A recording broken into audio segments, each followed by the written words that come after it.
嘢係超級英雄？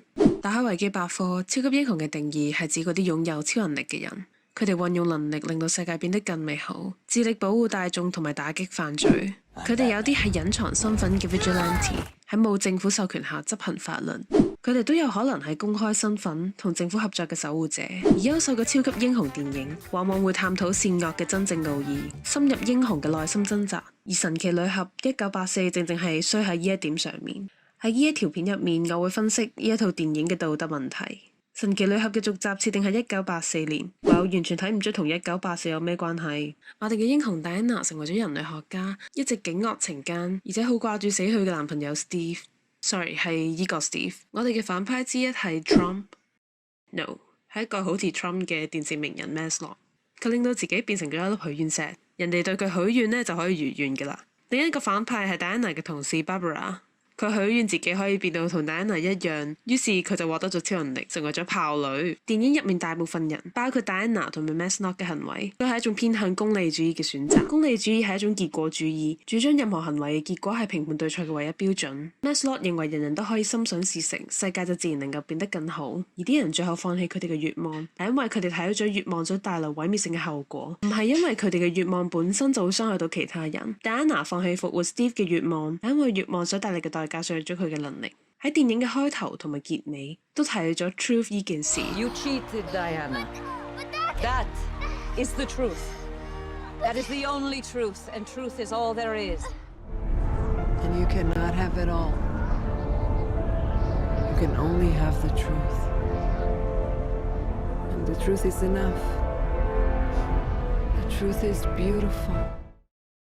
其實編劇都唔知自己想寫啲乜嘢。關 truth 咩事呢？ truth 就係戲中嘅人都係基於後果而唔係價值判斷嚟進行抉擇嘅。於是電影唔存在任何人性上嘅難題同埋道德掙扎。好多超級英雄電影都會探討人性。Spider-Man 探討個人生活同埋做超級英雄嘅矛盾。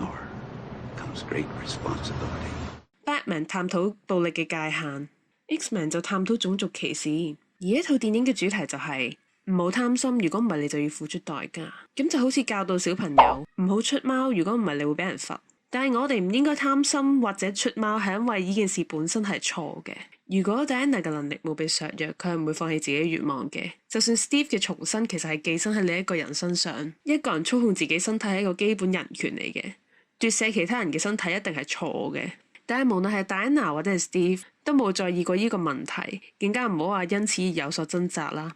表面上戴安娜掙扎到底應唔應該恢復能力打敗反派，抑或者為咗滿足佢個人嘅私慾。乍睇佢選擇咗恢復能力，似乎好似第一集一樣，再一次為大愛犧牲小我。但係我哋忽略咗 Steve 嘅復活就係犧牲其他人換翻嚟嘅，佢本身就唔應該存在。戴安娜只係令到呢件事翻去應有合理嘅樣。我放棄成為億萬富翁嘅願望，唔可以話咁樣叫犧牲吧？所有嘅犧牲係唔成立嘅講法。既然英雄缺乏道德觀念，對價值判斷係冇掙扎嘅，電影嘅戲劇張力就好薄弱，故事就唔好睇啦。再嚟睇下另一個場景，戴安娜同 Steve 為咗快啲去埃及阻止 Maslow， 而去呢個博物館度偷咗一架飛機。喺呢度我真係睇到 O 晒嘴，從來冇見過一個 superhero 係會偷嘢嘅。不過除咗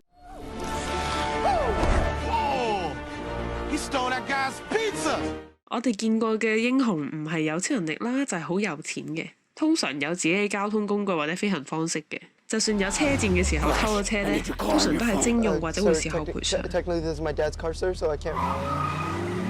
又或者直頭偷嘅係壞人嘅嘢啦。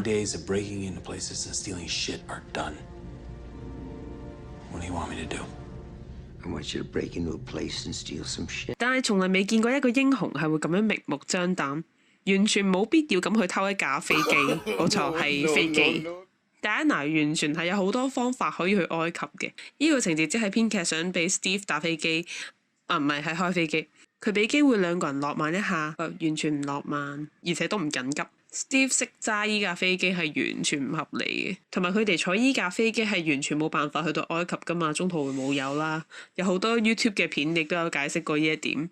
整體嚟講，戴安娜想做乜都得，佢無論做乜都係嗰個完美嘅 Wonder Woman。相反，我哋嘅反派其實就好慘，都冇做過啲乜嘢，只不過係想阻止戴安娜對付 Maslow 就成為咗反派啦。雖然話豹女佢都係利己主義，但係至少佢嘅願望係冇損害到其他人嘅利益嘅。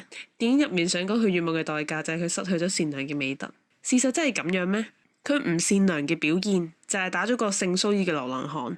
當然佢打到好鬼狼死，但係戴安娜其實都打過同一個人㗎喎，同樣係打人執行私刑。英雄打人就係正義，反派打人就係不再善良，咁樣係咪太雙重標準呢？超級英雄電影喪失對正義嘅探討，就係得返慢動作 CGI 同埋靚女嘅長腿時裝 show。希望今個月上線嘅新版正義聯盟可以為 DC 一雪前恥啦！鍾意呢段片嘅話，記住一條龍評論、點讚、訂閱我嘅頻道，多謝晒，拜拜。